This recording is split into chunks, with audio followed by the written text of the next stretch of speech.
sua, professora Paula. Oi, boa noite, pessoal. Com muito prazer, muito orgulho eu poder estar aqui com vocês hoje à noite, né? Esse evento, o CardioVetSul, é um evento pensado em vocês, né, estudantes, médicos veterinários, amantes da cardiologia ou curiosos da cardiologia veterinária. E hoje a gente vai ter um bate-papo legal aqui sobre a hipertensão arterial em gatos, que é uma doença silenciosa que acomete, infelizmente, boa parte dos nossos pacientes felinos. Claro, em determinadas idades. Quanto mais idoso o gatinho, né, maior chance dele ser portador da hipertensão arterial sistêmica. E por ser uma doença silenciosa, por muitas vezes o animal já tem níveis pressóricos significativos e não apresentar nenhum sinal clínico, ela passa desapercebida por nós, clínicos veterinários ou tutores. Então, por isso essa palestra, né? Essa palestra ela veio para a gente conversar um pouquinho sobre a importância da hipertensão arterial sistêmica no cenário da medicina veterinária de pequenos animais, com foco nos felinos. Então, para que vocês entendam melhor essa questão da hipertensão arterial, a gente vai fazer uma breve introdução aqui sobre a pressão arterial. Então, o que é a pressão arterial, né? A pressão arterial nada mais é do que a força exercida pelo sangue em cada unidade de superfície da parede dos vasos sanguíneos, ou seja, é a força que o sangue faz na parede dos vasos sanguíneos. E é necessária para a propulsão do sangue através dos leitos vasculares de alta resistência, tais como no cérebro, no coração e nos rins. Então, existe um nível de pressão para que o sangue ele possa circular adequadamente dentre todos os tipos de vasos, seja de condução, de resistência, vaso de complacência. Então, existe um grau de pressão para cada tipo de vaso. Então, a pressão arterial, numericamente falando, ela é o débito cardíaco versus a resistência vascular periférica, certo? E o que é o débito cardíaco? Todo mundo sabe que o débito cardíaco é a quantidade de sangue que o coração ejeta por minuto, não é verdade? E aproveitando que a gente está falando de débito cardíaco agora, o sistema cardiovascular como um todo, ele tem como objetivo principal manter o débito cardíaco em níveis adequados a qualquer estado fisiológico do animal, seja no animal prenhe, grávida, seja no animal em lactação, seja no animal em exercício, o animal em repouso, certo? Então, o débito cardíaco ele é regulado de acordo com as necessidades do animal naquele momento. Se ele é regulado adequadamente, ok. Mas se há alguma disfunção nesse débito cardíaco, consequentemente, a gente vai ter uma disfunção na pressão arterial. E o débito cardíaco, por sua vez, ele, numericamente, ele é composto pela frequência cardíaca versus o volume de ejeção. Então, qualquer fator que altere essa frequência cardíaca e qualquer fator que altere esse volume de ejeção podem aumentar ou diminuir esse débito cardíaco. Existem fatores extrínsecos e intrínsecos que participam ativamente do aumento ou da diminuição desse débito cardíaco. Existem os fatores de acoplamento e existem o aumento ou a diminuição da pós-carga, né? Mas isso é uma conversa que a gente vai ter ao longo dessa apresentação.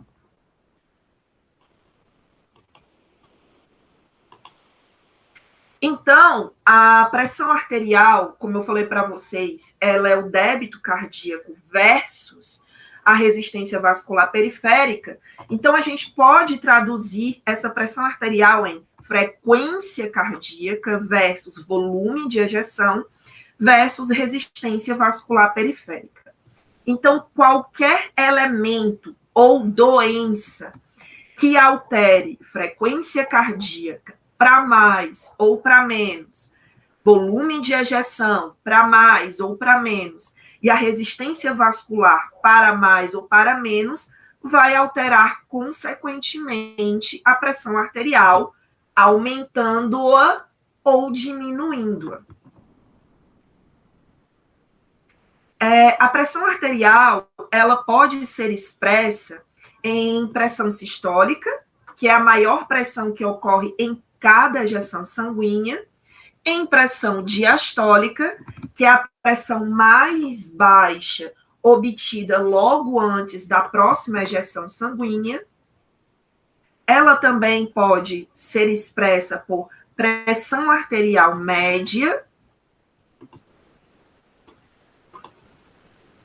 que seria a soma, né, da pressão arterial sistólica mais 2 vezes a pressão arterial diastólica dividida por 3. Essa é a fórmula numérica da pressão arterial média. Então, a pressão arterial média, ela é diferente da média da pressão arterial sistólica. Por que eu estou falando isso? A pressão arterial média, como vocês podem ver, ela é uma média entre a pressão arterial sistólica e a pressão arterial diastólica. Então, é uma média entre essas duas pressões. Já a média da pressão arterial sistólica é o que nós fazemos no dia a dia. Essa média da pressão arterial sistólica nada mais é do que a soma de várias mensurações de pressão arterial sistólica que nós fazemos e dividimos pela quantidade de vezes que nós mensuramos. Como assim, professora? Eu não entendi. Eu vou ser mais específica para vocês, né? Vamos supor que vocês estejam atendendo um paciente e vocês mensurem a pressão desse paciente 7 vezes, que é o número de vezes média que nós aconselhamos na mensuração para que a gente observe se esse animal é hipertenso ou não, certo? Então, a gente mensura ali 7 vezes e a gente soma esses 7 valores e divide por 7. Por quê? Porque foram 7 vezes. Se eu somar 5 pressões, eu vou dividir por 5. Ou seja, a gente faz uma média aritmética. Então, essa média da pressão arterial sistólica é o que geralmente a gente usa a nível de clínica do dia a dia. E como é regulada essa pressão arterial? Vocês viram que a pressão arterial é muito importante, né? Então, como é que ocorre a regulação dessa pressão arterial, já que ela é tão importante? Como assim, professora? No que a pressão arterial ela é importante? A pressão arterial ela é importante ser mantida em níveis normais ou adequados para cada estado fisiológico do animal. Por quê? Porque se ela for mantida dentro da normalidade, nós vamos ter a perfusão dos órgãos de forma adequada. Então, quando a gente tem a perfusão dos órgãos de forma adequada, a gente tem a liberação de oxigênio e de nutrientes para aqueles órgãos de forma adequada, bem como a retirada de lixo celular, ou seja, os metabólitos que aqueles órgãos produzem, que só servem para causar processos inflamatórios naqueles órgãos. Então, retira aquele lixo celular que vai ali passar pelo fígado e vai ser excretado, certo? Então, a pressão arterial em níveis adequados, ela é importante. por ela ser importante, ela tem vários mecanismos para a sua regulação. Então, o nosso organismo, o organismo dos nossos pacientes, especificamente dos gatos, né, que é a nossa espécie que estão nesse bate-papo, tem seus mecanismos fisiológicos de regulação da pressão arterial, para que essa pressão se mantenha adequada e todo o organismo continue funcionando de forma adequada. Então, como é que ocorre essa regulação?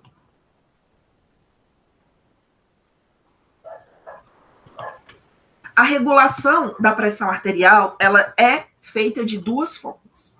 Ela é feita através da regulação de curto prazo. Essa regulação de curto prazo é através de um controle neural, através do controle dos reflexos barorreceptores, quimiorreflexo, reflexos cardiopulmonares e resposta isquêmica do SNC. Como assim, professor? Muito simples. O seio carotídeo, ele tem receptores de pressão. Então, ele é acostumado, digamos assim, a receber sempre o mesmo nível de pressão. Quando a pressão aqui no seio carotídeo diminui, ele vai mandar um aviso aqui para o bulbo, dizendo, bulbo, eu preciso que você ative o sistema nervoso autonômico simpático para que aumente a pressão. Então, dá uma descarga aí noradrenérgica, aumenta o nível de catecolaminas aí, para que a gente aumente a frequência cardíaca, o inotropismo cardíaco, que vai ser traduzido em volume de ejeção, e assim a gente aumente o débito cardíaco. Vocês entenderam o que eu falei? Aumente o débito cardíaco. Se eu aumento o débito cardíaco, quem é que eu vou aumentar também? A pressão arterial, né? Então, além da gente ter essa resposta simpática no coração especificamente, aumentando a força de contração do coração e a frequência desse coração, a gente também vai ter um aumento ali da contração dos vasos de resistência. Se a gente aumenta a contração desses vasos de resistência, a gente aumenta os níveis pressóricos. Então, como vocês podem ver, quando a pressão diminui, o seio carotídeo, ele percebe essa diminuição de pressão através dos barorreceptores que estão nessa região, e ele ativa ali o sistema nervoso autonômico simpático para que haja uma descarga noradrenérgica, ou seja, aumente a liberação de catecolaminas e aí se tenha a restauração ali da pressão arterial, certo? Nós também temos os reflexos dos quimiorreceptores que estão em todos os lugares, nos tecidos de uma forma geral, e eles percebem o nível de concentração ali da PCO2. Então, o que acontece? Quando a PCO2 aumenta naquele tecido, ele manda um estímulo também para o bulbo para que ele aumente uma descarga noradrenérgica, para justamente aumentar o débito cardíaco, aumentar a vasoconstrição, aumenta também a frequência respiratória, para que esses níveis de CO2 diminuam e os níveis de oxigênio voltem aos níveis normais, certo? Então, essa regulação que eu falei para vocês aqui, ela é uma regulação de curto prazo, ou seja, para eventos muito focais. Por exemplo, o animal estava em repouso e o animal resolveu correr. Gato, por exemplo. O gato está aqui de boa e, de repente, vê um ratinho, vê algo se mexendo, ele vai e corre. Para que ele consiga correr e manter os músculos ali irrigados, ele precisa dessa regulação a curto prazo da pressão, para que a pressão a nível muscular seja adequada. Então, eu acho que vocês estão compreendendo o que eu estou querendo dizer. Está tudo ok até aqui? Estão compreendendo tudo direitinho?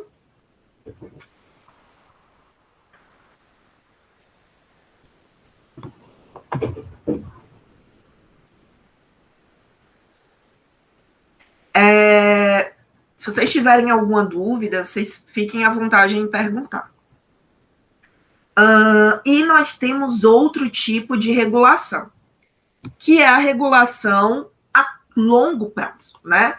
Essa regulação a longo prazo é quando essa diminuição da pressão ou o aumento da pressão está crônica, né? Ou seja, é algo que já passa de horas, é algo que já passa de dias, é algo que já está se mantendo, é uma situação que não está mudando.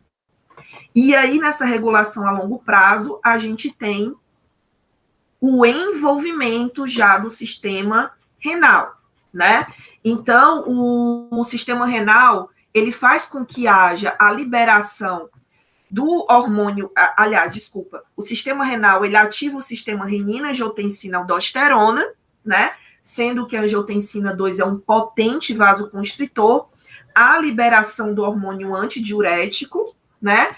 E também a liberação pelo coração de peptídeo natriurético atrial, né? Esse peptídeo natriurético atrial, diferente do sistema renina, angiotensina, aldosterona, ele faz com que haja uma vasodilatação e causa uma natriurese.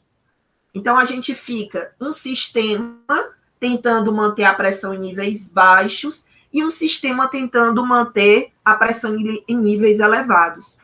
E, cronicamente, quem vence essa batalha aqui é o sistema que mantém esses níveis elevados.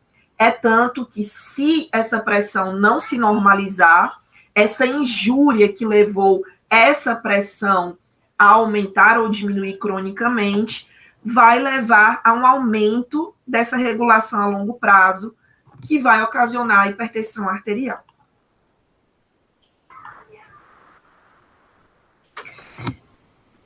Então, pessoal, é o seguinte, como vocês viram, essas regulações a curto e longo prazo, elas têm uma importância muito grande para que a pressão arterial ela se adeque a vários momentos ali de atividade desses animaizinhos, né? Então, essa pressão arterial, ela é regulada por dois sistemas, basicamente, né? Esse equilíbrio dela é mantido de que forma? Através dos vasoconstritores endoteliais, o endotélio ele libera endotelinas, prostaglandinas H2, tromboxana 2, e por outro sistema de vasoconstrição, que é o sistema renina, angiotensina, aldosterona, o tônus simpático e os promitógenos endógenos. Em contraponto, há o sistema aqui que faz com que haja a vasodilatação, que são os vasodilatadores liberados pelo endotélio, como o óxido nítrico, o fator hiperpolarizante derivado do endotélio e a prostaciclina. Também temos outras substâncias que têm importância no vasorrelaxamento, como a bradicinina, peptídeo natriurético atrial e os antimitógenos. E esse equilíbrio, né, entre as substâncias vasoconstritoras e as substâncias vasodilatadoras, ele fica se mantendo ali em equilíbrio. E dessa forma a pressão arterial é mantida. Mas quando esse equilíbrio não é mais mantido de forma crônica, nós temos o aparecimento da hipertensão arterial.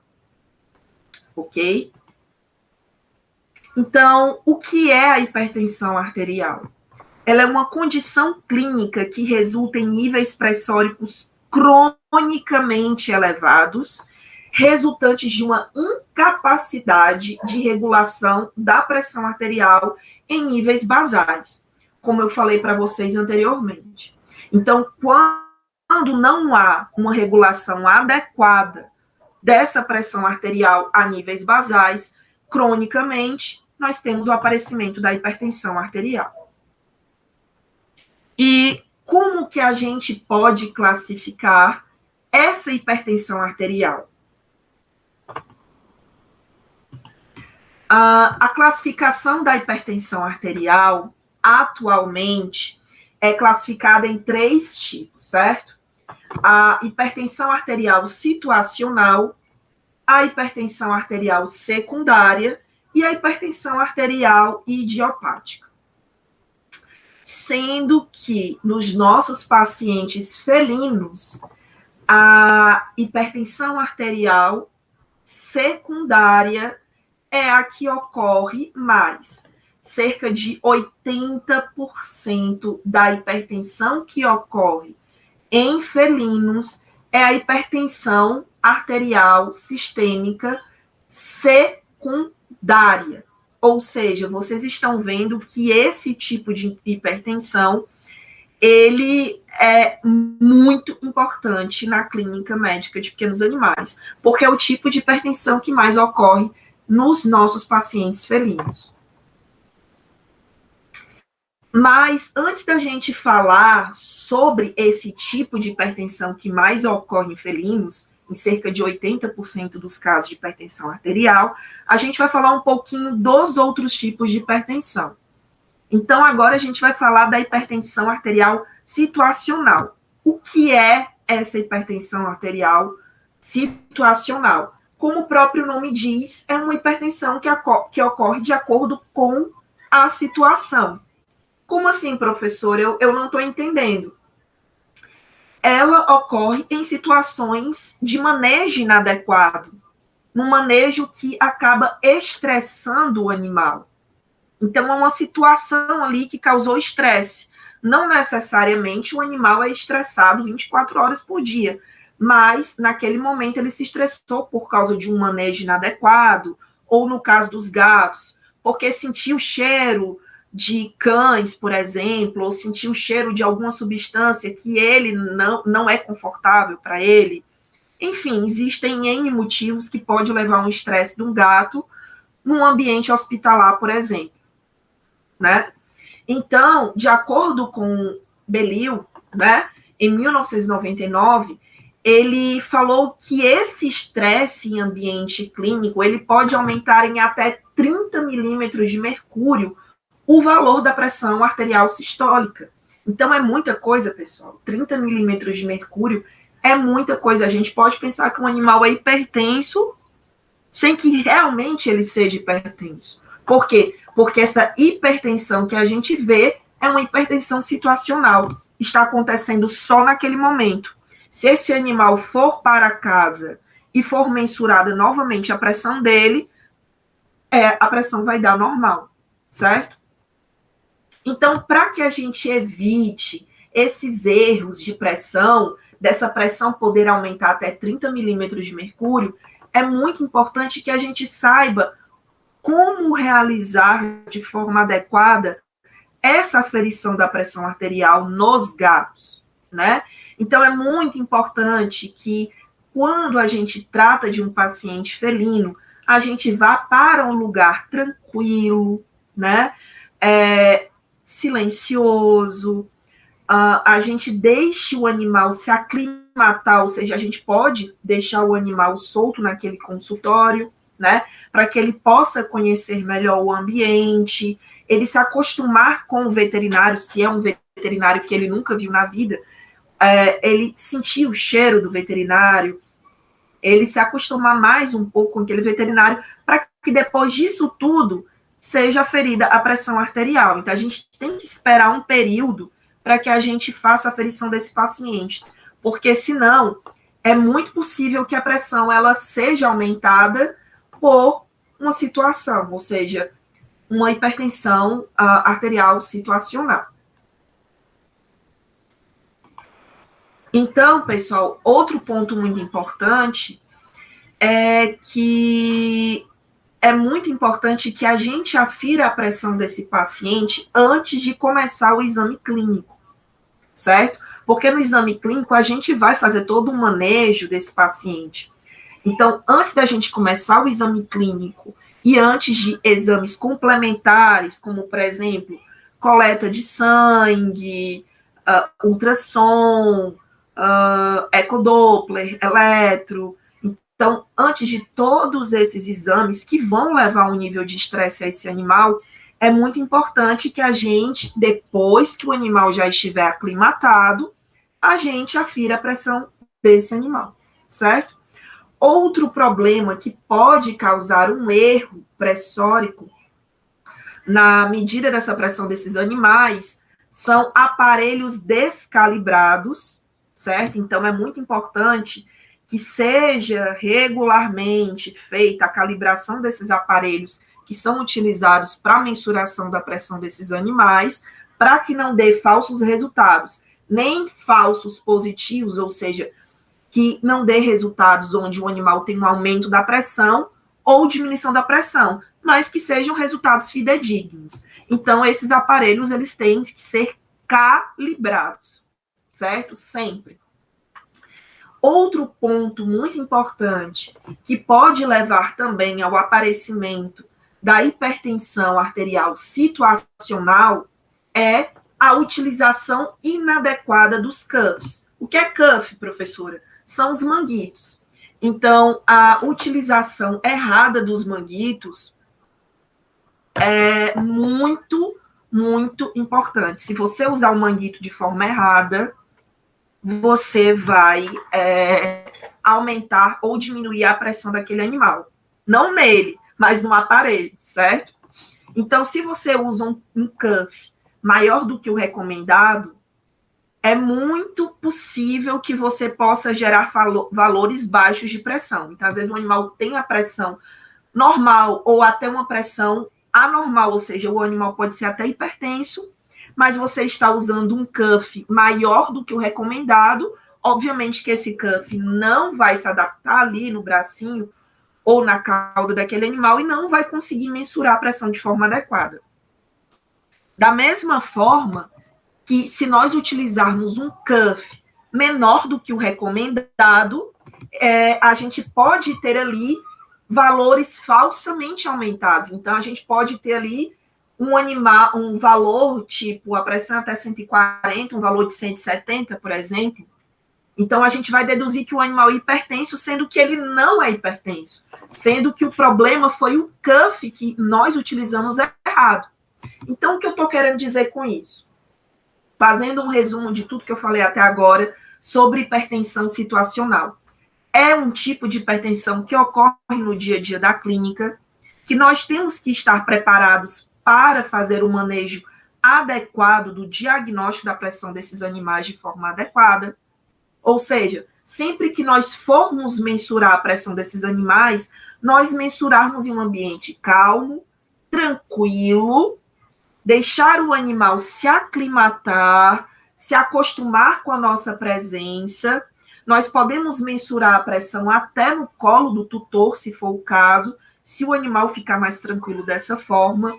Nunca mensurar a pressão arterial desse animal depois de exame clínico ou de exame complementar. Ao contrário, sempre mensurar a pressão desse animal antes do exame clínico e antes de exames complementares.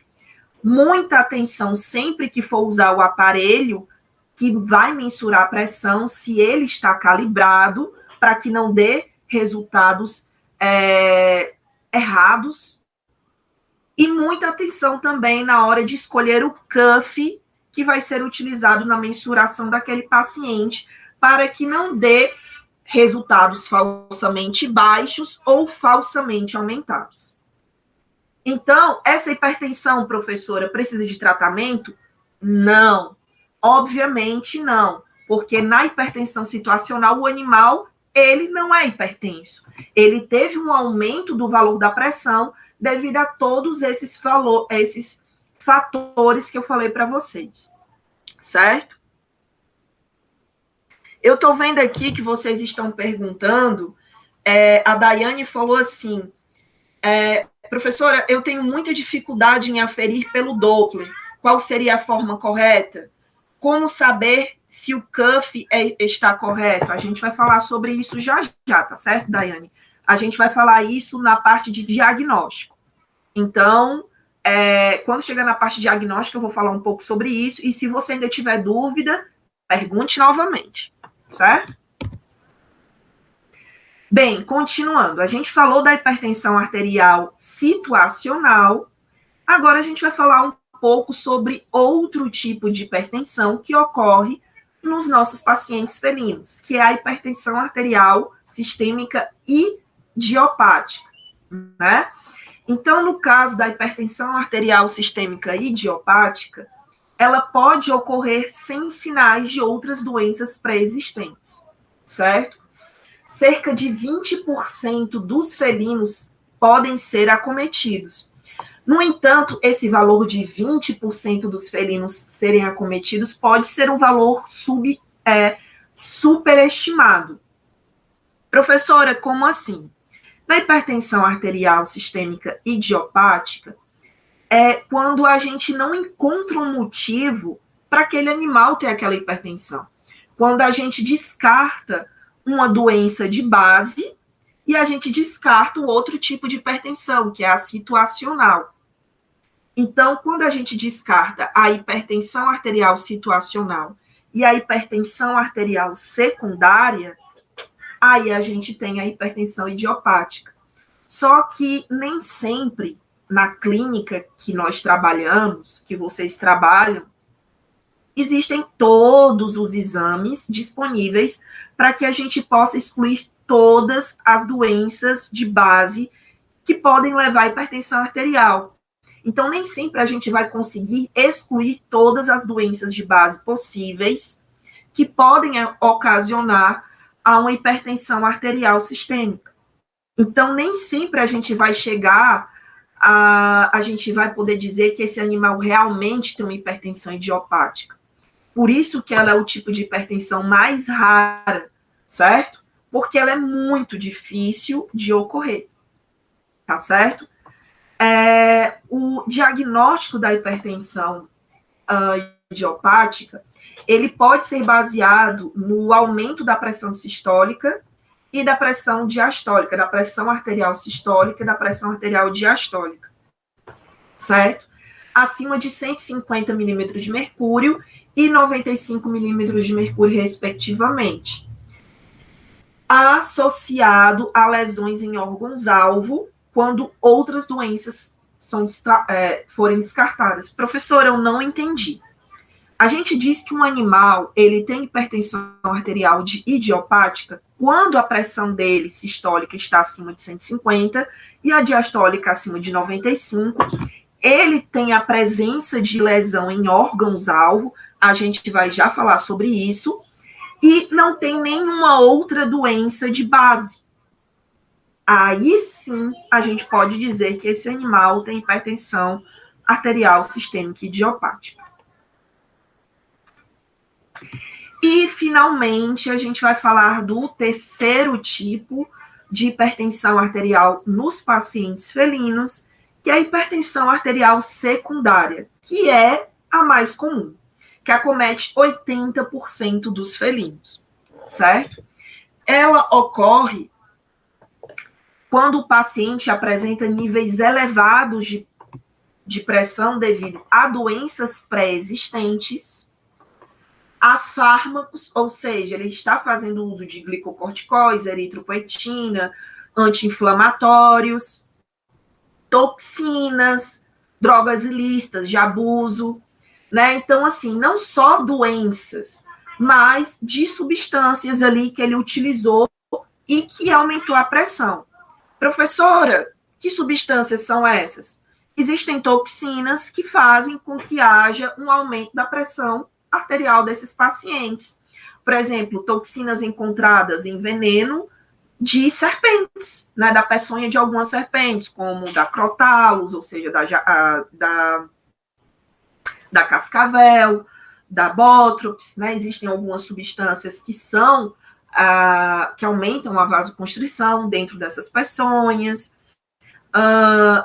Drogas ilícitas, por exemplo, a cocaína, ela aumenta os níveis pressóricos também. Aí vocês me perguntam, mas professora, um gato não vai fazer uso da cocaína. Infelizmente, alguns gatos fazem uso de cocaína por causa dos seus tutores, né? Então, às vezes, eles acabam ingerindo ou inalando. Mas isso aí é outra conversa para outro dia, né? Essa conversa já é um pouco mais longa. E também algumas plantas podem causar o aumento dessa pressão desses animais. Então, assim, existem várias substâncias que podem elevar também a pressão desse animal, mas geralmente elevam naquele período no qual elas estão sendo consumidas. Depois que param de ser consumidas, a pressão volta ao normal, certo? Então, o que eu estou querendo dizer com isso é o seguinte, que a hipertensão arterial sistêmica secundária, ela não é só devido a doenças, mas pode ser devido ao uso inadequado de fármacos, né? Ou intoxicação por fármacos e toxinas, certo? Então, pessoal, de acordo com o ECVIM, o último consenso do ECVIM, que foi em 2018, ele fez toda uma diretriz para o diagnóstico, para o tratamento, né? E as doenças que causam, as lesões em órgãos-alvo na hipertensão arterial sistêmica em cães e gatos, né? Só que nosso foco aqui é gato.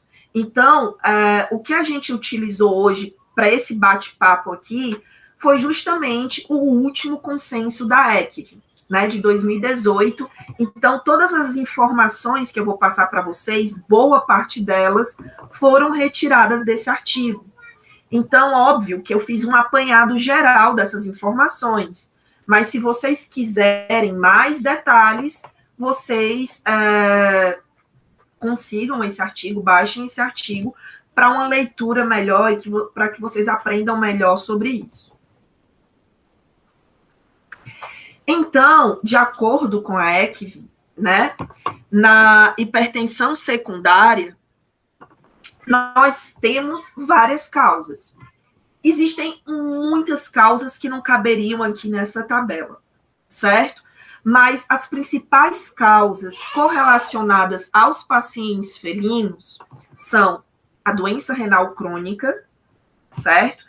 Geralmente 19 a 65% dos pacientes que têm hipertensão arterial, eles podem ser doentes crônicos, doentes renais crônicos. A diabetes mellitus, de 0 a 15% dos animais que têm diabetes mellitus vão ter hipertensão arterial sistêmica, então não é um número tão grande assim. Gatos que têm hipertireoidismo, desses gatos que têm hipertireoidismo, 12,8% a 87% podem desenvolver a hipertensão arterial sistêmica. No hiperaldosteronismo, 50% a 100% desses animais podem desenvolver a hipertensão arterial sistêmica. No hiperadrenocorticismo, 19% desses animais com hiperadrenocorticismo podem desenvolver a hipertensão arterial sistêmica. E na obesidade em gatos, a hipertensão arterial sistêmica ela é incomum.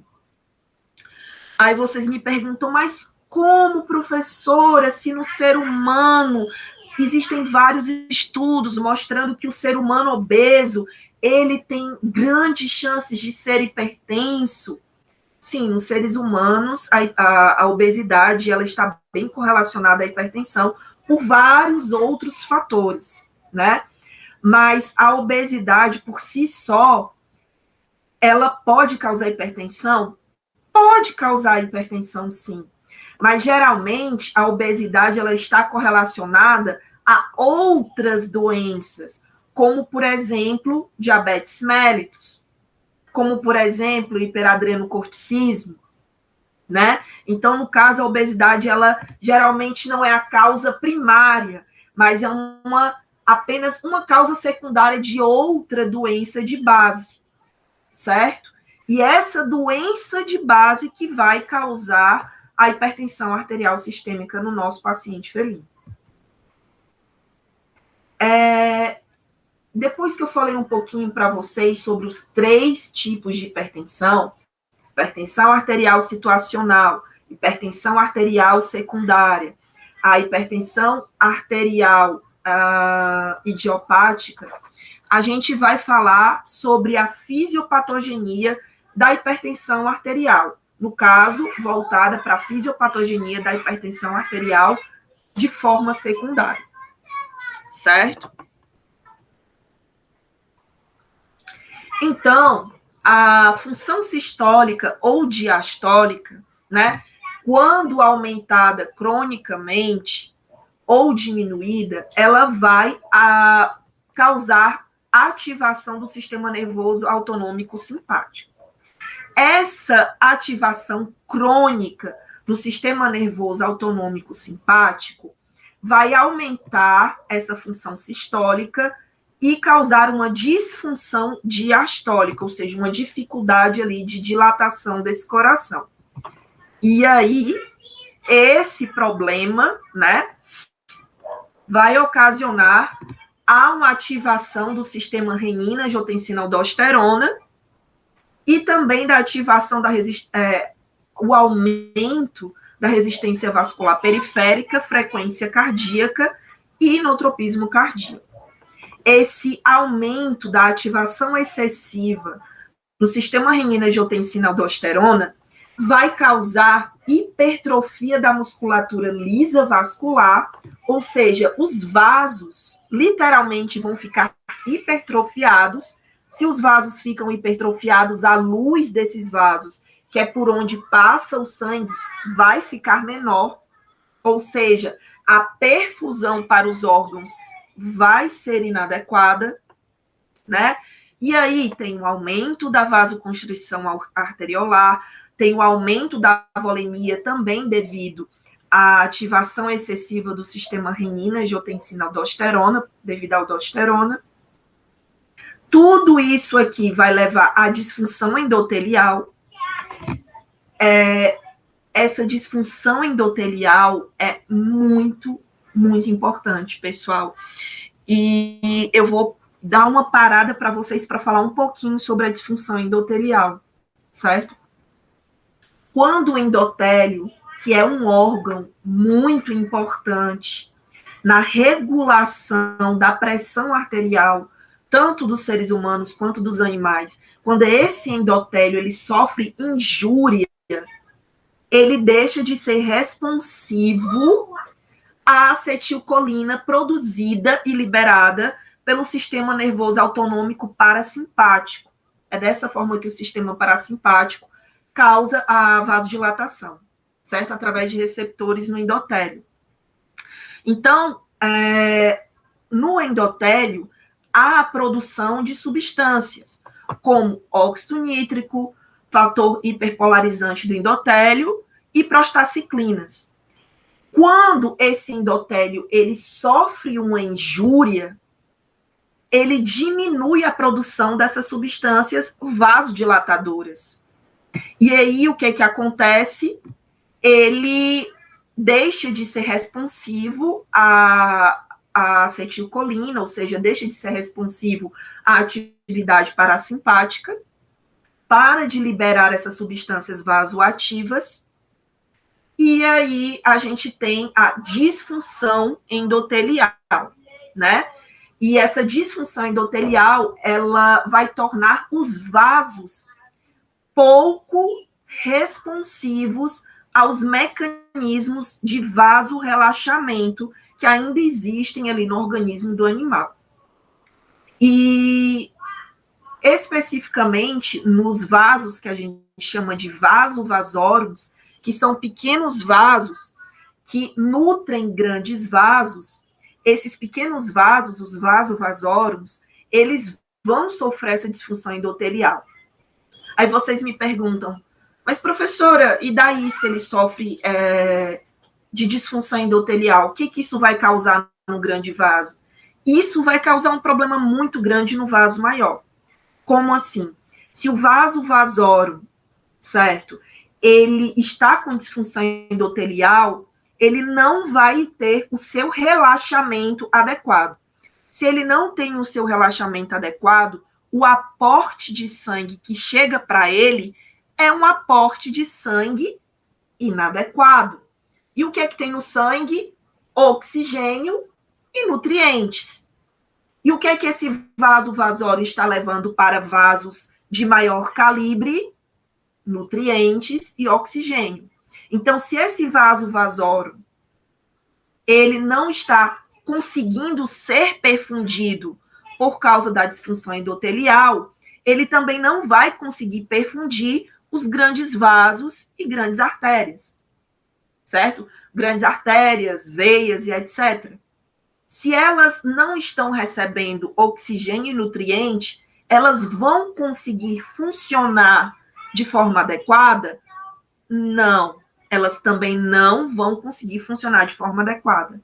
Então, como vocês podem ver, é um efeito em cascata. E é um efeito que vai ocorrendo e, se não for parado logo, não tem fim. Tem controle, mas é irreversível. Não tem mais reversão. Certo? A disfunção endotelial, quando esse endotélio não é mais rígido, ele permite a formação de trombos, né? Por quê? Porque o sangue, ele, quando entra em contato com o colágeno da região que fica logo ali abaixo do endotélio, ele promove a criação de trombos, né? Então, pode ter a formação de trombos aí para piorar toda a situação. Então, tudo isso aqui, junto com a ativação crônica, que está aqui desde o começo do sistema renina-angiotensina-aldosterona, que causa o aumento de volemia, e isso tudo aqui aumenta a pressão arterial, leva, né, à hipertensão arterial. Então, para ser mais exata, o que eu estou querendo mostrar para vocês é o seguinte: esses fatores aqui, eles agem diretamente na frequência cardíaca, por exemplo, a ativação do sistema nervoso autonômico simpático vai aumentar a frequência e volume de ejeção cardíacos e resistência vascular periférica, bem como o sistema renina-angiotensina-aldosterona vai aumentar a resistência vascular periférica, bem como a aldosterona presente no sistema renina-angiotensina-aldosterona vai aumentar a volemia, e isso tudo aqui vai levar ao aumento excessivo da pressão arterial, levando à hipertensão arterial.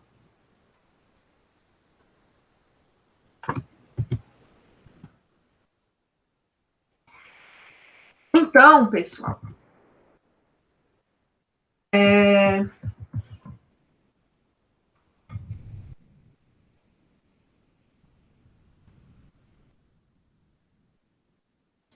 a gente vai falar um pouco mais sobre essa questão da hipertensão arterial em relação à fisiopatogenia que ocorre na hipertensão arterial secundária, certo? Como assim, professora? Seguinte,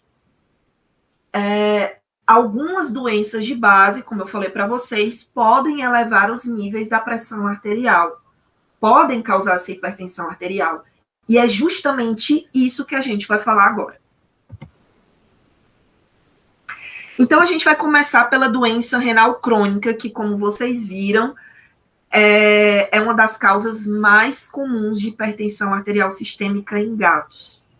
Geralmente, quando nós aferimos a pressão desse gatinho no consultório, a gente percebe que essa pressão está aumentada e a gente vai fazer exames, a gente já vê que esse animal é nefropata. Então, geralmente, a maioria dos nossos pacientes hipertensos são nefropatas. A prevalência de gatos com hipertensão arterial sistêmica na doença renal, como eu falei para vocês, é de 19% a 61%. E algumas causas da doença renal crônica em gatos são a pielonefrite, rins policísticos, urolitíase obstrutiva e amiloidose. E aqui eu faço um pequeno parênteses para vocês. Urolitíase obstrutiva, né? Então, animais que têm cálculos, que têm DTUIF, né? Que têm distúrbios ali de micção, que têm cálculos ureterais, vesicais e na uretra, cronicamente podem se tornar pacientes nefropatas. E essa doença renal crônica, ela pode ser causada devido a uma diminuição do filtrado glomerular e a excreção de sódio, que acaba acarretando o aumento da volemia desse paciente. E também a diminuição do aporte sanguíneo renal ou isquemia. E aqui a gente entra num ponto muito importante também. Eu vou perguntar para vocês. Se a gente tem um paciente, a gente mensurou a pressão daquele paciente, no caso, um gatinho, a gente fez a mensuração ali e o gato estava com 180 de pressão sistólica. É correto eu já entrar com um antihipertensivo? Essa é uma pergunta que eu estou fazendo para vocês. Eu gostaria muito que vocês respondessem aqui para eu poder falar um pouquinho com vocês sobre isso.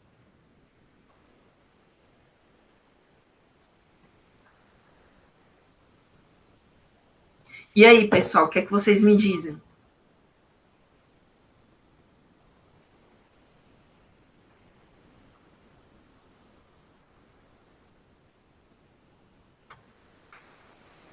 E aí, ninguém se habilita?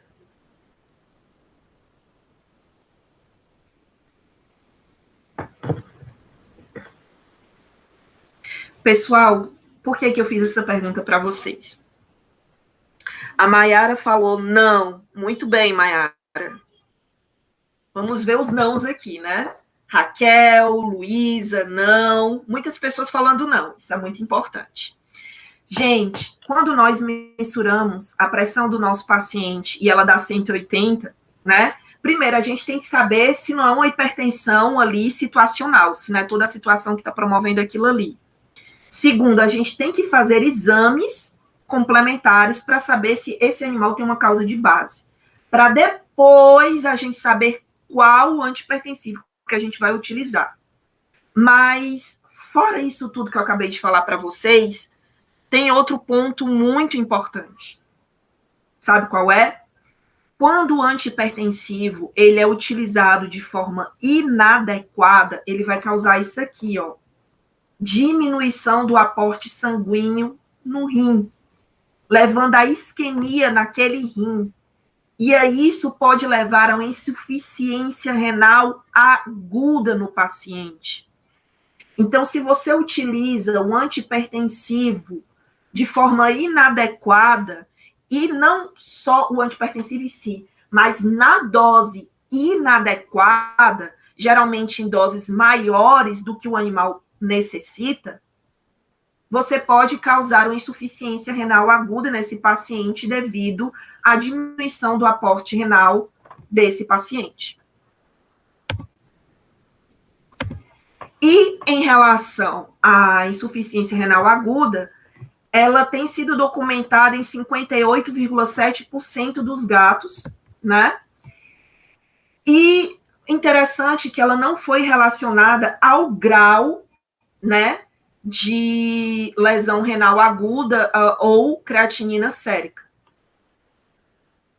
Aqui nessa imagem, pessoal, eu vou falar um pouquinho para vocês por que a doença renal crônica, quando o animal tem doença renal crônica como doença de base, por que ele tem esse aumento da pressão arterial? Quando a gente tem um animal com insuficiência renal crônica, a gente tem a liberação de renina. Essa renina, ela biotransforma o angiotensinogênio 1 em angiotensina 1.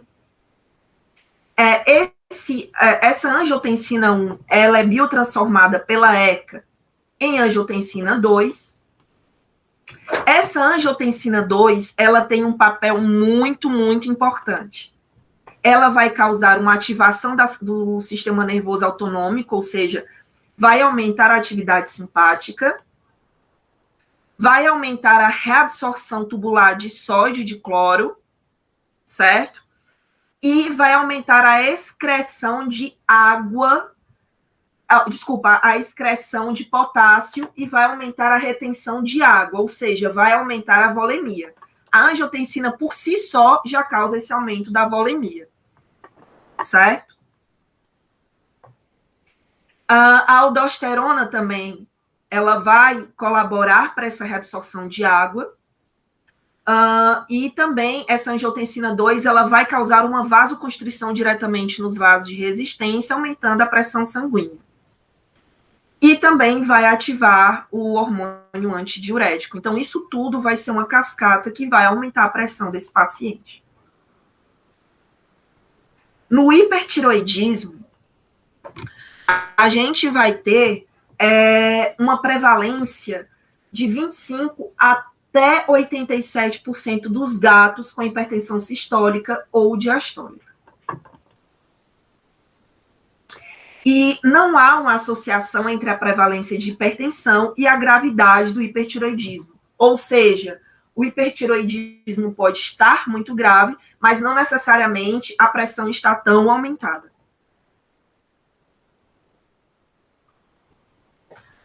O hipertiroidismo, por que esse hipertiroidismo ele pode levar ao aparecimento da hipertensão arterial secundária?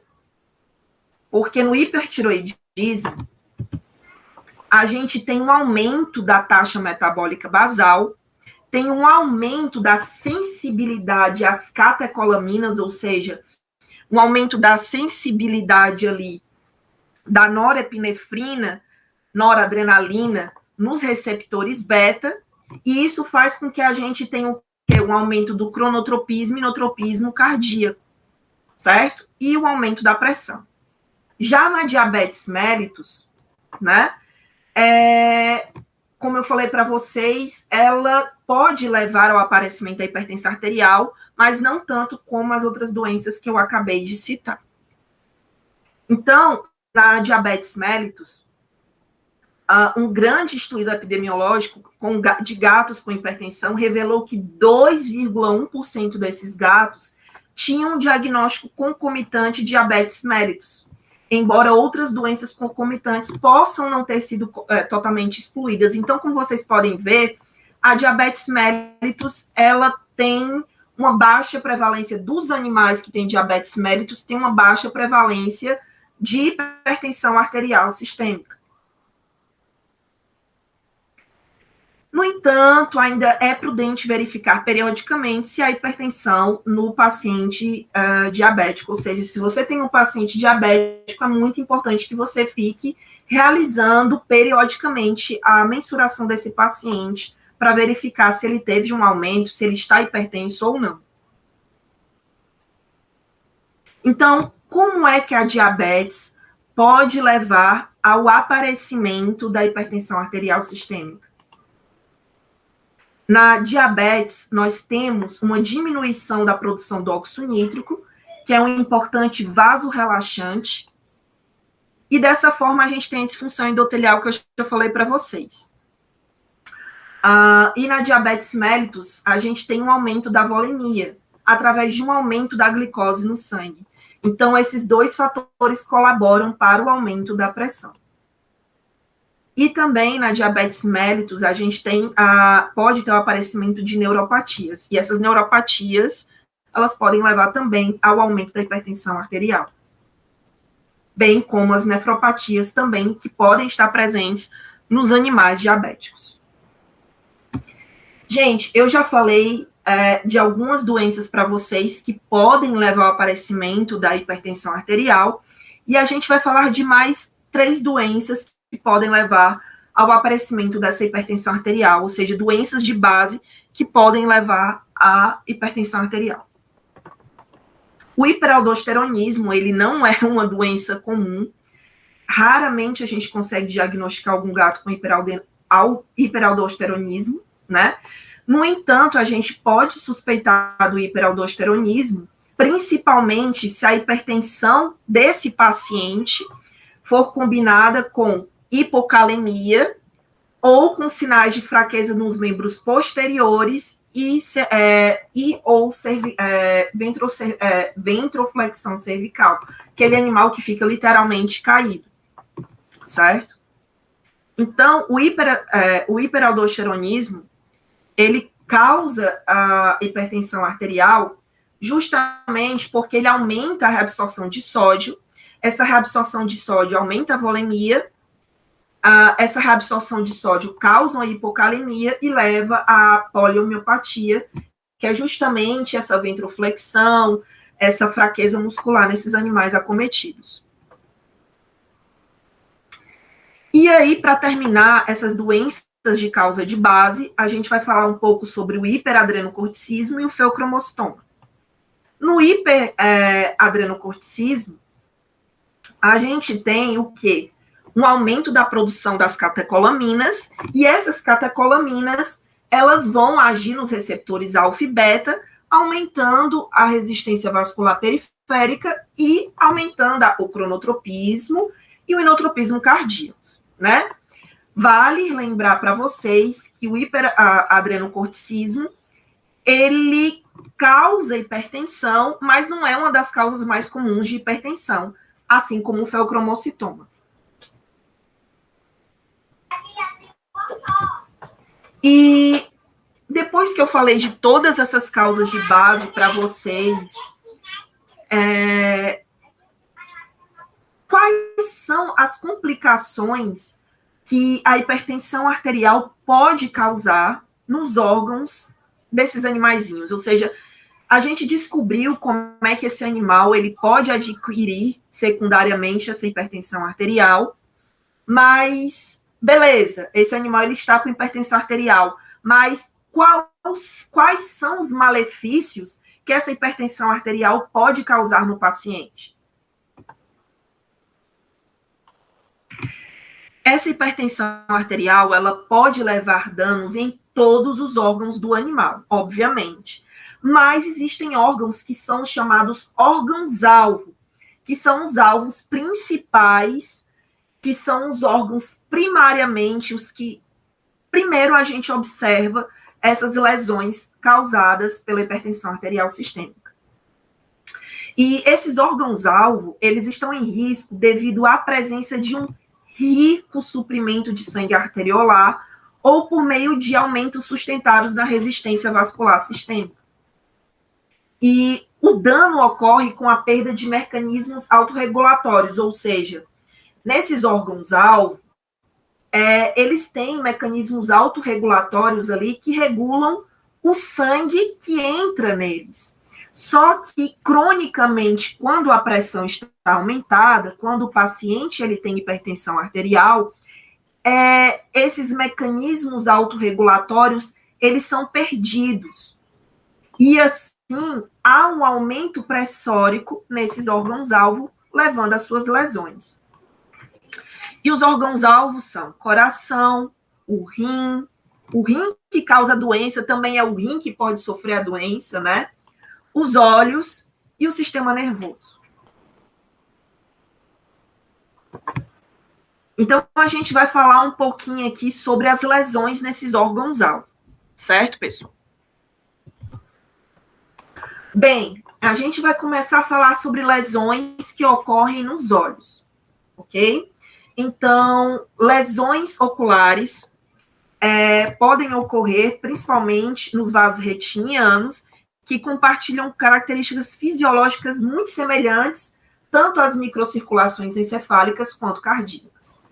Portanto, o exame dos vasos retinianos ele é muito importante para detectar alterações que podem comprometer a visão o mais cedo possível.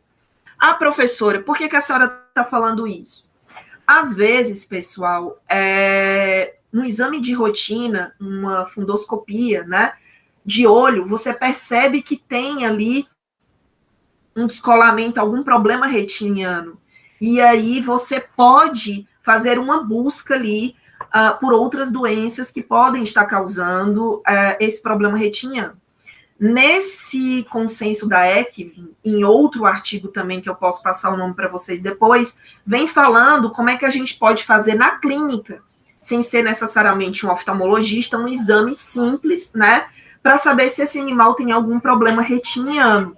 Um tipo de exame que dá para a gente fazer na clínica. Obviamente que se você não é oftalmologista, encaminhe para um oftalmologista.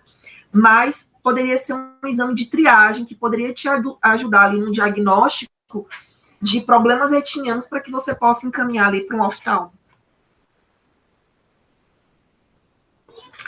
E as alterações oculares são diversas, como tortuosidade vascular, edema perivascular focal, isquemia, descolamento de retina, causando cegueira súbita, ifema, hemorragia de retina, descolamento de retina, causando glaucoma secundário a esse deslocamento, descolamento, me desculpa, e atrofia do nervo óptico. Gente, é muito importante falar para vocês que alguns casos que a gente recebe na clínica, o tutor, ele leva o animalzinho para a gente, falando assim, doutor, de repente, o meu gato parou de enxergar. Então, a cegueira súbita é um dos sintomas mais presentes em animais que têm lesão de órgão-alvo, que é um dos sintomas que leva o tutor a levar o animal ao veterinário. Então, aqui a gente tem um exemplo aqui do descolamento da retina que pode levar à cegueira súbita. E dificilmente esse animal, infelizmente, pode ter a visão restaurada. A gente falou um pouquinho das alterações oculares causadas pela hipertensão arterial sistêmica.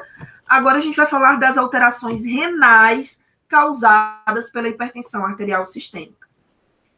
Lembrando que a hipertensão e a doença renal crônica, elas são comorbidades comuns. Às vezes, a gente não sabe quem começou primeiro, se foi a hipertensão ou se foi a doença renal crônica.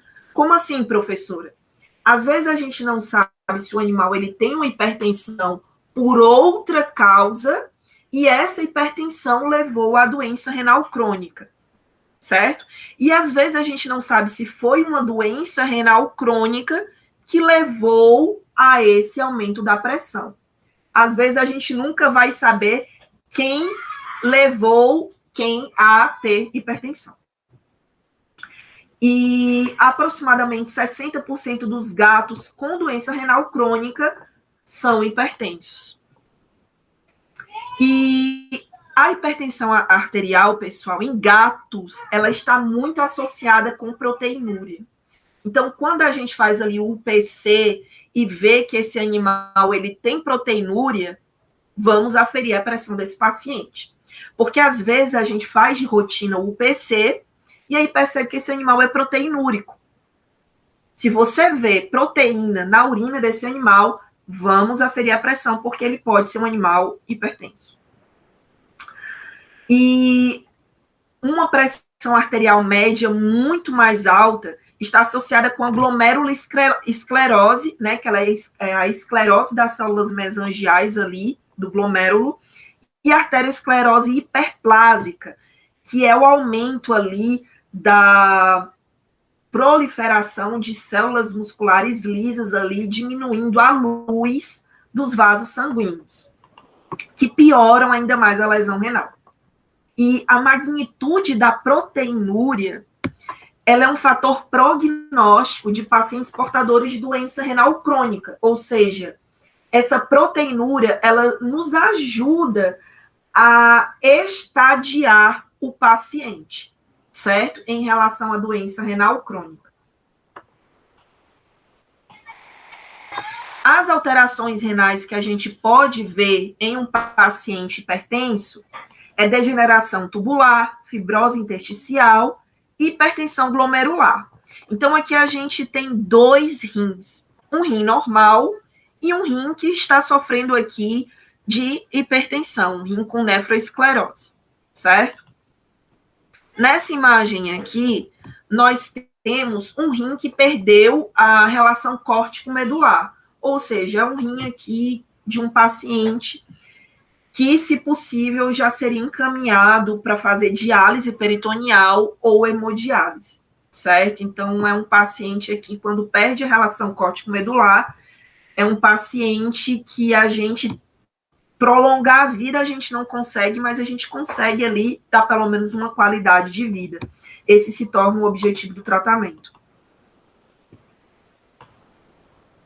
Bem, em relação às lesões cardíacas observadas quando nós temos a hipertensão arterial, no coração a gente pode ter várias alterações morfológicas, né?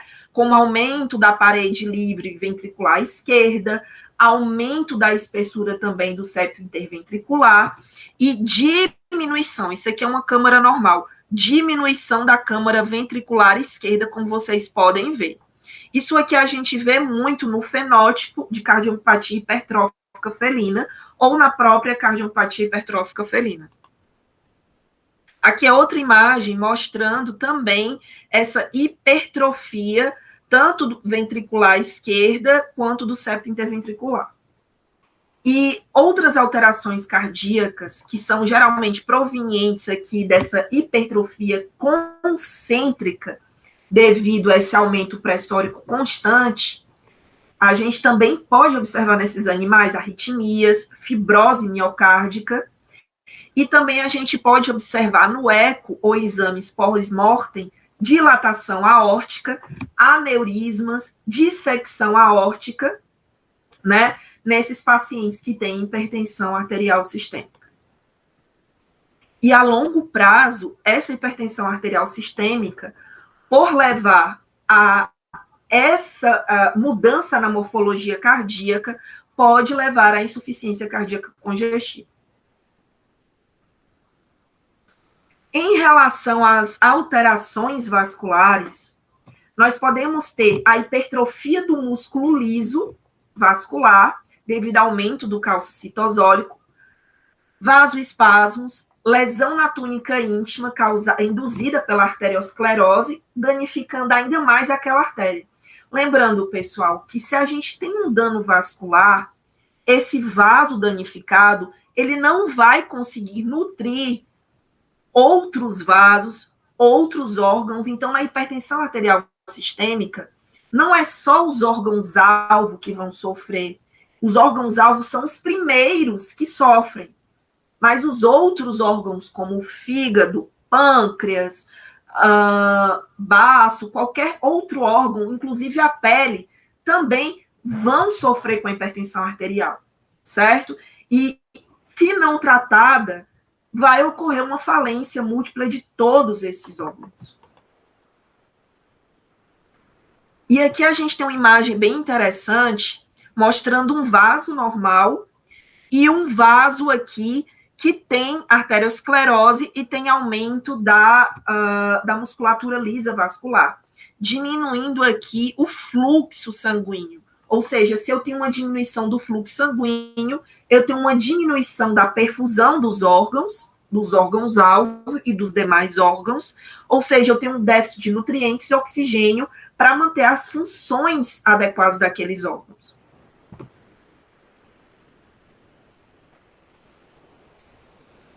E em relação às alterações nervosas que a gente observa nos animais com hipertensão arterial sistêmica, a gente pode observar falhas na barreira hematocefálica, extravasamento de proteínas plasmáticas do espaço para o espaço extracelular, causando um edema vasogênico. E caso a pressão arterial sistêmica ela se mantenha em níveis elevados, ou seja, não haja um controle dessa pressão arterial, esse edema se torna generalizado, podendo levar a hemorragias. E essas hemorragias e esse aumento de pressão constante leva a encefalopatias hipertensivas. E essas encefalopatias hipertensivas estão presentes em cerca de 15% a 46% dos casos de felinos hipertensos. E são comumente associadas quando esses felinos eles têm um aumento súbito de uma pressão arterial sistólica de maior que 180 milímetros de mercúrio. Esse aumento súbito pode ser causado por várias outras doenças que, aliás, por outras causas que não só as doenças de base que a gente já falou, como, por exemplo, intoxicação por cocaína, né? pode levar a uma encefalopatia hipertensiva também. E na maioria dos casos são observadas esse animal que está com encefalopatia hipertensiva, ele pode ter cegueira súbita, descolamento da retina, fotofobia, ele pode demonstrar desorientação, ataxia, convulsões e estupor. Depois de todas essas desgraças que eu falei para vocês, que da fisiopatogenia da hipertensão arterial, como é que essa hipertensão arterial é causada? Quais são os órgãos que são primeiramente afetados por ela? E o que é que acontece quando esses órgãos são afetados pela hipertensão arterial? Depois de tudo isso que eu falei para vocês, como é que a gente faz para diagnosticar essa hipertensão arterial para que a gente possa evitar tudo isso que eu falei? Para que a gente possa evitar essa lesão nos órgãos-alvo e a progressão dessa doença? Como é que a gente pode diagnosticar para que a gente possa parar o avanço dessa hipertensão arterial? É isso que a gente vai falar agora, e é agora que eu vou responder a pergunta da nossa colega, a Daiane. Né? A Daiane tinha perguntado aqui que tinha dificuldade de mensurar a pressão, e aqui a gente vai falar um pouco sobre isso, certo? O diagnóstico e o controle da hipertensão arterial no paciente é baseado na aferição da pressão desse paciente, né? Então, o diagnóstico da pressão desse paciente pode ser pelo método direto, como pelo método indireto, certo?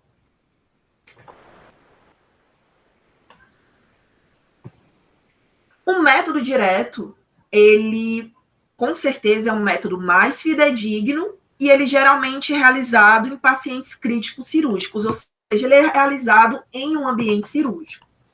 E as artérias mais utilizadas são a metatarsiana dorsal, sublingual e femoral.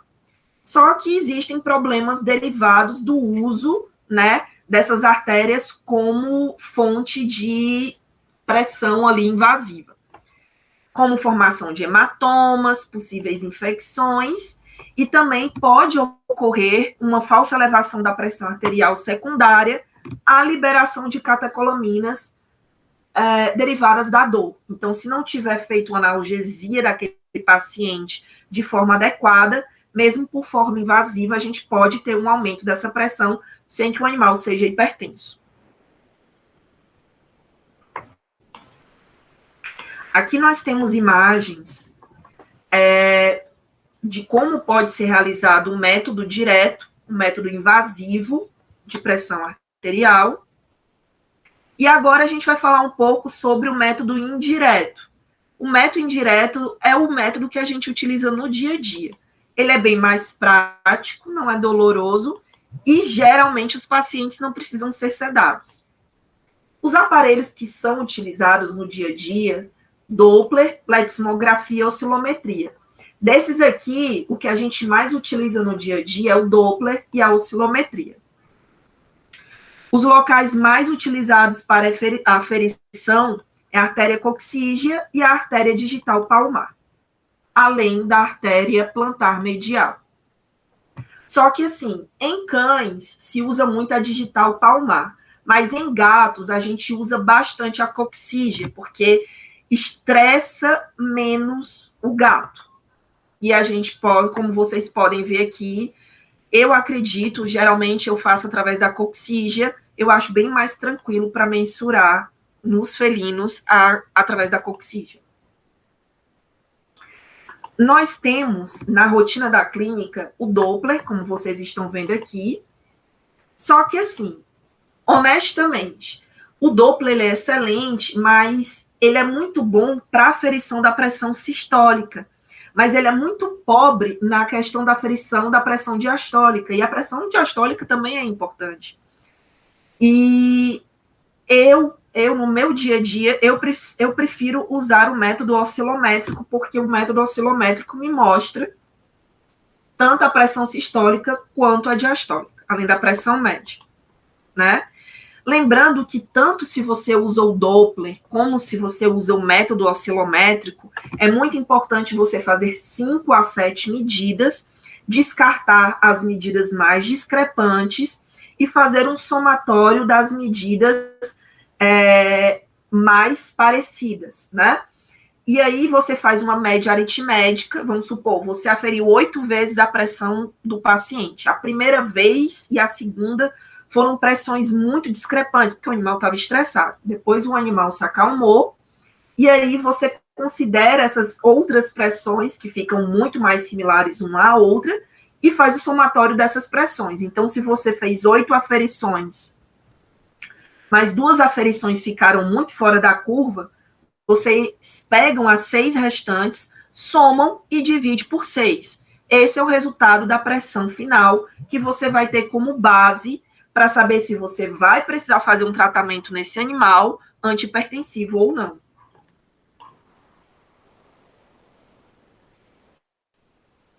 Aqui, gente, mostra como é que a gente faz, como é que a gente sabe como usar adequadamente o aparelhinho lá, o cuff, para fazer a mensuração adequada desse paciente. A gente mensura, né? No caso aqui, a cauda desse animal está sendo mensurada. Vamos supor, essa cauda foi mensurada e deu 8 centímetros de diâmetro. A gente pega 8 centímetros de diâmetro e tira 40% desse valor, que vai dar 3,2. Então, qual é o manguito que a gente vai escolher? É o manguito 3, certo? Então, é bem tranquilo. Dessa forma, vocês sabem ali como escolher o manguito de forma adequada.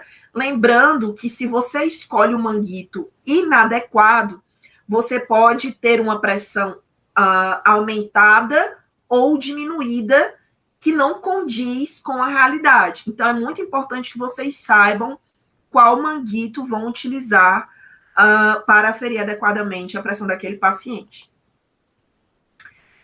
Bem, depois que eu falei para vocês como é que a gente faz o diagnóstico da hipertensão arterial, agora eu vou falar para vocês como é que a gente vai tratar. O tratamento que eu vou falar para vocês é o tratamento indicado pela ECV, certo? Então, o tratamento todo que eu vou falar para vocês, ele está no artigo do consenso, das diretrizes para o tratamento da hipertensão arterial de 2018 da ECV. Aqui, obviamente, eu fiz um breve resumo do tratamento, eu coloquei os principais pontos para nortear vocês quando vocês forem estudarem sozinhos. Então, primeiro passo. Para iniciar o tratamento adequado desse paciente, a gente tem que fazer várias mensurações de pressão arterial desse paciente, não num único dia, mas em dias, né? Porque, às vezes, no dia que o animalzinho foi ali na sua clínica e você mensurar a pressão deu elevada, não necessariamente o animal seja hipertenso, talvez seja uma hipertensão situacional. Então, o que é que você faz? Se você duvida que esse animal, aliás, você pensa que esse animal possa ser hipertenso, você faz a aferição de pressão durante dias alternados, para excluir a possibilidade de hipertensão situacional. A partir do momento que você tem certeza que esse animal tem hipertensão arterial, aí sim você pode fazer o uso de um antihipertensivo. Mas outro ponto muito importante, antes de você fazer o uso do antihipertensivo, você tem que saber se esse animal não tem nenhuma doença de base. Como assim, professora? Você tem que descobrir se esse animal não tem nenhuma doença subjacente, porque você vai ter que tratar também essa doença subjacente. E dependendo da doença subjacente, você possa mudar o tratamento de antihipertensivo. Você possa usar um ou mais antihipertensivos, ou trocar os antihipertensivos. Então, não é só saber que o animal é hipertenso, mas saber o porquê que ele é hipertenso. Então, você tem que descobrir a causa de base tratar a causa de base e escolher o melhor antihipertensivo que não prejudique aquela causa de base, mas que ajude ele também naquele tratamento. Um ponto muito importante, mas que eu já falei para vocês, que o diagnóstico com apenas uma mensuração é impossível. Então, aqui só ratifico o que eu falei para vocês, que tem que ser várias mensurações de pressão para que você possa dizer, esse paciente aqui é hipertenso. E assim você usar com tranquilidade o antihipertensivo. Porque, lembrando, se você usa o antihipertensivo inadequado e em doses elevadas, mesmo que seja um antihipertensivo ideal para aquela hipertensão, mas se você usar em doses aumentadas, além do que o animal necessita, você pode levar a isquemia renal e levar esse animal à insuficiência renal aguda. Então, tem que ter muito cuidado com isso. E é muito importante também, para que você faça um correto manejo da hipertensão arterial, que o paciente seja avaliado quanto à presença de lesões em órgãos-alvo e condições que possam causar hipertensão secundária, ou seja, as doenças de base, como eu falei para vocês.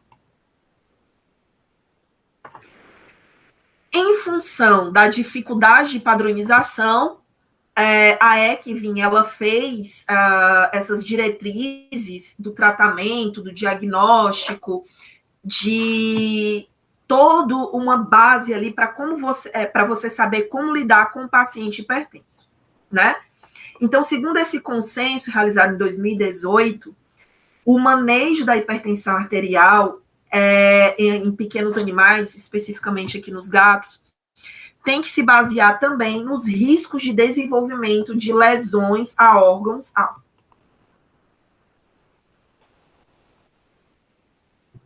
Essa tabela aqui, pessoal, é bem interessante, porque essa tabela aqui, ela é baseada nesse artigo da ECVIM, e aqui ela mostra a pressão e o risco de lesão em órgão-alvo. Então, uma pressão menor que 140, uma pressão arterial sistólica menor que 140, o animal é considerado normotenso e a lesão em órgão-alvo é mínima, né? Obviamente. Um animal que tem uma pressão arterial sistólica de 140 a 159, ele é considerado um animal pré-hipertenso. É um animal que tem que ser monitorado. E o risco de lesão em órgão-alvo é um risco bem pequeno. Já num animal que tem uma pressão arterial sistólica de 160 a 179, esse é um animal hipertenso e ele já tem um risco moderado de desenvolver lesão em órgão-alvo. E, finalmente, um animal que tem uma pressão maior, igual ou maior a 180, é um animal que tem hipertensão severa. E o risco de lesão em órgão-alvo é um risco muito grande. Então, dito isso, a gente vai agora para o manejo, ou seja, o tratamento no caso de um paciente que tem hipertensão arterial. Como a hipertensão arterial em cães e gatos, no caso dos gatos aqui, geralmente é secundária, ou seja, a maior parte, 80% desses casos é secundária, o tratamento com medicamentos antihipertensivos deve ser iniciado junto com o tratamento para a doença de base que pode ter ocasionado essa hipertensão arterial. As decisões de uso de medicamentos antihipertensivos devem ser baseadas na integração de todas as informações clinicamente disponíveis e a decisão de tratar, que pode efetivamente exigir um tratamento com medicamentos por toda a vida, justifica uma reavaliação periódica. O que é que eu quero dizer com isso? Os pacientes, eles têm que ser avaliados por vocês periodicamente. Eu trabalho no serviço de cardiologia da Universidade Federal de Pelotas e todos os meus pacientes cardiopatas, eles passam por reavaliações periódicas, a fim de que eu veja se há necessidade de trocar o antihipertensivo, aumentar, diminuir a dose, e para isso, eu faço vários exames nesses pacientes. Dentre eles, eu utilizo muito o PC, né? E eu vejo a questão da proteinúria, né? Se esse animal ele teve um aumento, diminuição, se a medicação que eu estou utilizando, ela pode estar lesionando o rim, ou se ela está ok. Então, é muito importante que você faça um controle muito fino do seu paciente cardiopata, que tem hipertensão arterial também, certo? Para que você vá ajustando a dose de acordo com o paciente. Às vezes, quando se trata a doença de base, a pressão diminui. E aí você tem que diminuir também a dose do antihipertensivo. Então, por isso, a gente também tem que ter essa relação muito próxima dos nossos pacientes. E um dos objetivos do tratamento é diminuir a progressão ou o aparecimento de lesões nos órgãos-alvo, ou seja, no coração, no cérebro, nos olhos e nos rins. O medicamento de primeira escolha para o tratamento da hipertensão arterial em gatos, estamos falando aqui de gatos, não de cães, certo? É o basilato de amlodipino. Ou seja, a gente faz um amlodipino como primeira escolha quando nós atendemos um felino hipertenso. E a dose inicial geralmente é 0,625 miligramas por gato, não é por quilo, é por gato, certo? Ela é muito eficaz em gatos que tem a pressão sistólica, arterial sistólica menor que 200 milímetros de mercúrio, me desculpe. Mas aqueles gatos que têm uma pressão arterial sistólica maior que 200, eles podem se beneficiar de uma dosagem maior, certo? Em vez de 0,625, uma dose de 1,25 miligramas por gato, certo? Então, em animais que têm uma pressão maior que 200, um gato que tem uma pressão maior que 200, pode-se fazer o uso de 1,25 miligramas gato dia. Raramente vai ser utilizado doses de até 2,5 miligramas gato dia. Eu nunca vi na minha rotina eu precisar utilizar uma dose dessa, certo? Muito difícil utilizar essa dose e eu acho muito arriscada também o uso de uma dose tão alta de amlodipino para um gato. Os inibidores da enzima conversora de angiotensina, os IECA, eles não são as medicações de primeira escolha para um animal, para um gato hipertenso, certo? Então, o Fortecol é excelente, muito bom. O Benazepril, que é o Fortecol, a marca, né? É muito bom para cães, mas para gatos não é a medicação de primeira escolha. A medicação de primeira escolha é um amlodipino, certo? E, embora diminuições estatisticamente significativas na pressão arterial sistólica tenham sido visualizadas com o uso, né, do Benazepril em gatos, a diminuição é pequena, é mais ou menos 10 milímetros de mercúrio, né? Então, não é uma diminuição tão interessante para um gato hipertenso. Então, geralmente, a gente não usa os IECAs em gatos como primeira escolha, mas a gente usa os IECAs associado ao amlodipino. Aí sim a gente pode utilizar, certo? Então, o Benazepril ele tem sido muito usado em gatos que requerem um segundo agente antihipertensivo para controle da pressão, e aí a gente faz essa associação dos IECAs com amlodipino. Outras medicações que também podem ser utilizadas para o tratamento da pressão arterial, hipertensão arterial, são os diuréticos. Mas, para a hipertensão arterial especificamente, eles não são os agentes antihipertensivos de escolha, certo? A gente utiliza diurético em gato? Obviamente que a gente utiliza de 1 a 2 miligramas por quilo, dependendo da situação.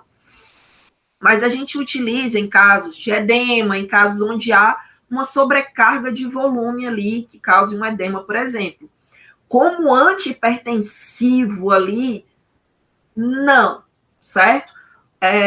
A gente usa em situações de CC, mas a gente não usa como primeira escolha como antihipertensivo. Os beta-bloqueadores, por exemplo, o atenolol, eles podem ser muito úteis para controlar a frequência cardíaca em alguns gatos hipertensos que têm taquicardia, por exemplo, naqueles gatos que têm hipertiroidismo. Então, a gente pode utilizar em gatos que têm hipertiroidismo o atenolol, porque o atenolol ele é um beta-bloqueador. Então, ele vai impedir que aquele excesso de catecolaminas existentes nos pacientes que têm hipertiroidismo, que todas aquelas catecolaminas se liguem ali nos receptores beta. Então, a gente vai ter uma diminuição da frequência cardíaca, uma diminuição da contração cardíaca, e isso para um animal que tem hipertiroidismo é excelente. Mas tem efeito antihipertensivo insignificante em tais pacientes, e, portanto, o atenolol ele não deve ser utilizado como único agente para o manejo da hipertensão. Professor, eu não entendi. É o seguinte, você usa o atenolol, mas você não usa o atenolol sozinho, certo? Você vai utilizar o atenolol com outro antihipertensivo.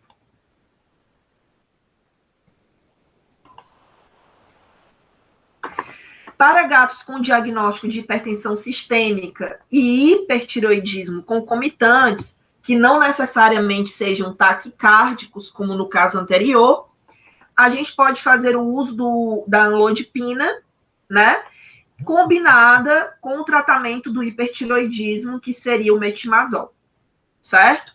Então, em gatos hipertiroideus que não têm taquicardia, a gente pode utilizar a amlodipina com o metimazol, que é o tratamento ali para o hipertiroidismo. Drogas vasodilatadoras, como a hidralazina, raramente são necessárias para o controle da hipertensão em gatos, certo? Mas a gente usa sim, mas em outra situação que a gente vai falar já já, que são nas situações de emergência. Então, a hidralazina é o tipo de fármaco que a gente não usa na rotina, mas a gente usa na emergência. Em gatos que têm hiperaldosteronismo, a gente precisa usar a aldosterona, um antagonista da aldosterona, que seria a espironolactona. Então, em animais que têm hiperaldosteronismo, a gente faz o uso da espironolactona. E, se possível, faz a cirurgia de adrenalactomia, que nem sempre é possível, né? No entanto, o tratamento antihipertensivo com a amlodipina geralmente é necessário para o controle adequado da pressão arterial. Então, pode-se usar a amlodipina com espironolactona. E esse tratamento ele deve ser iniciado principalmente nos pacientes que já estão apresentando lesão nos órgãos-alvo, especificamente naqueles que têm lesão ocular já. Em relação a pacientes que têm feocromocitoma, lembrando que o feocromocitoma é uma doença que foi raramente relatada em gatos, o tratamento pode ser a amlodipina com a fenoxibenzamina, que é um bloqueador alfa-1 e alfa-2, e também os gatos que têm taquiarritmias, pode ser utilizado o tratamento com beta-bloqueadores, como eu já falei anteriormente. Mas ele só deve ser adicionado após o bloqueio alfa-adrenérgico. A gente falou do tratamento ali do dia a dia dos animais com hipertensão. Vocês viram que muda muito quando o animal tem alguns tipos de doença de base mais específicos, como feocromocitoma, como hiperaldosteronismo. Aí a gente muda as medicações e animais com hipertiroidismo. Mas se o animal tem hipertensão, seja porque é doente renal e essa seja a sua causa de base ou outras causas de base, a amlodipina ela é a droga de escolha. Mas, e se você tiver no seu consultório, na emergência, e você recebe um animal, um gato especificamente com crise hipertensiva, o que é que você vai fazer?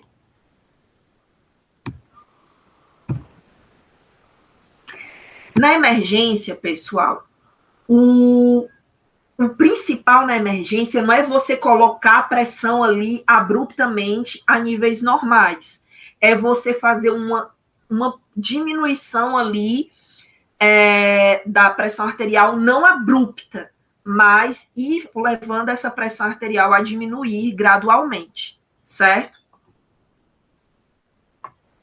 Então, a pressão arterial sistêmica, num quadro de emergência, ela deve ser reduzida aproximadamente 10% na primeira hora que o animal é atendido e outros aproximadamente 15% nas horas seguintes. Ou seja, você vai fazendo uma diminuição gradual dessa pressão até chegar na pressão normal.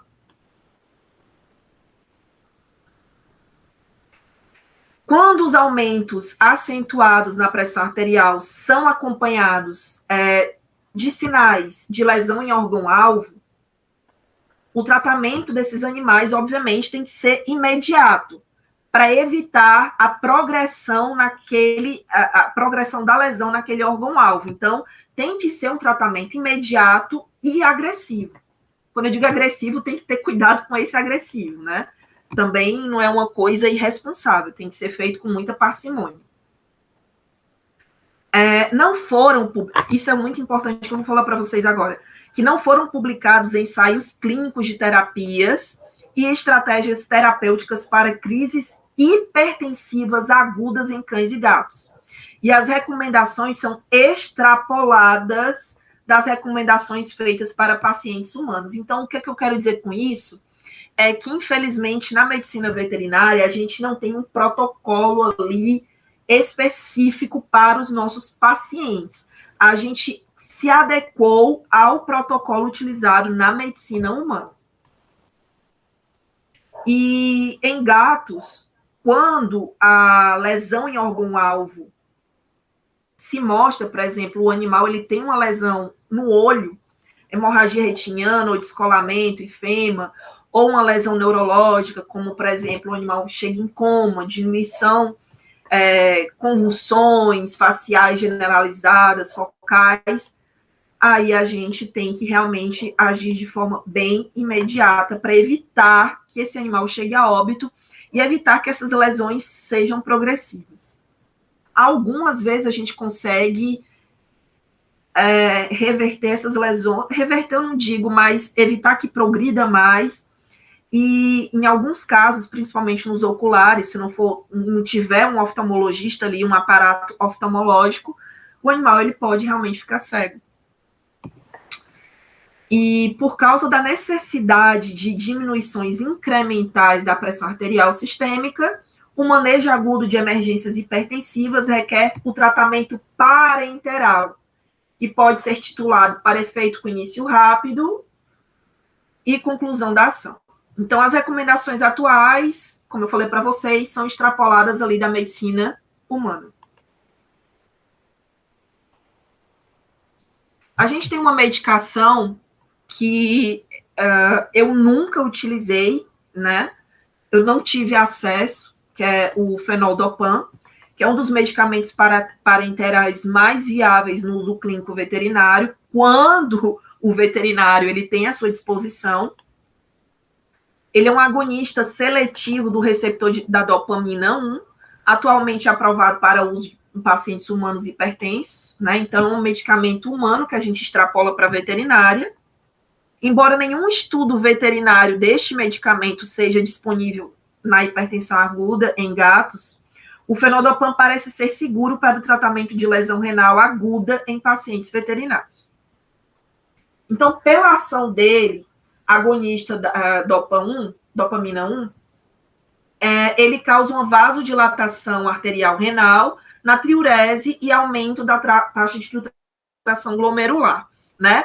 Em gatos saudáveis, podendo ser benéfico em pacientes veterinários com emergências hipertensivas, que é o caso aqui que a gente está falando. A fentolamina também é outro fármaco que pode ser utilizado numa emergência hipertensiva.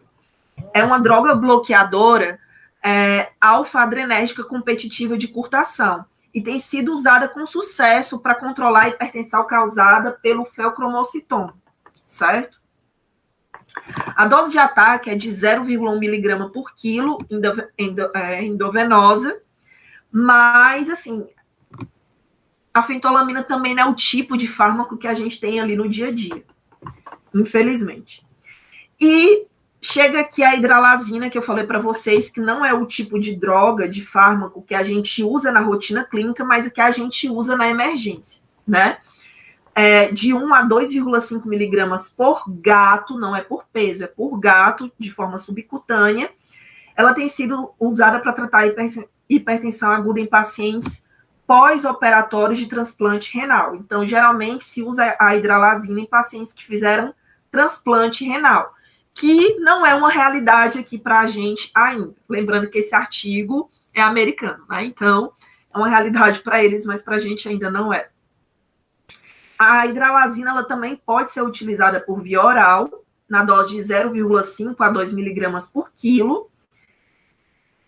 E o basilato de amlodipina pode ser administrado numa dosagem de 0,2 a 0,4 miligramas por quilo por via oral, em doses até 0,6 miligramas por quilo.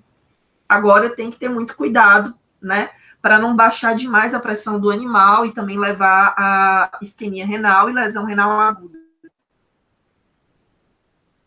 Em todos os casos de administração de vasodilatador parenteral, a monitoração contínua ou frequente da pressão arterial é necessária para que a gente evite problemas, né? E para a gente ver quando foi que a gente alcançou a pressão arterial a níveis normais, para evitar que a gente induza esse animal à hipotensão. Os medicamentos administrados por via oral podem ser iniciados quando a pressão arterial foi controlada. A medicação parenteral ela pode começar a ser diminuída e substituída pela medicação por via oral. Nos casos em que os medicamentos parenterais não estão disponíveis, o animal ele pode tomar a medicação por via oral. E, nesse caso especificamente, pode ser administrada amlodipina ou hidralazina, como a gente vai ver a seguir. A hidralazina de 0,5 a 2 miligramas por quilo a cada 12 horas e a amlodipina de 0,2 a 0,4 miligramas por quilo durante uma vez ao dia, no caso. Gente, eu sei que foi muita informação, é muita coisa mesmo, assim, para a gente falar de hipertensão arterial sistêmica.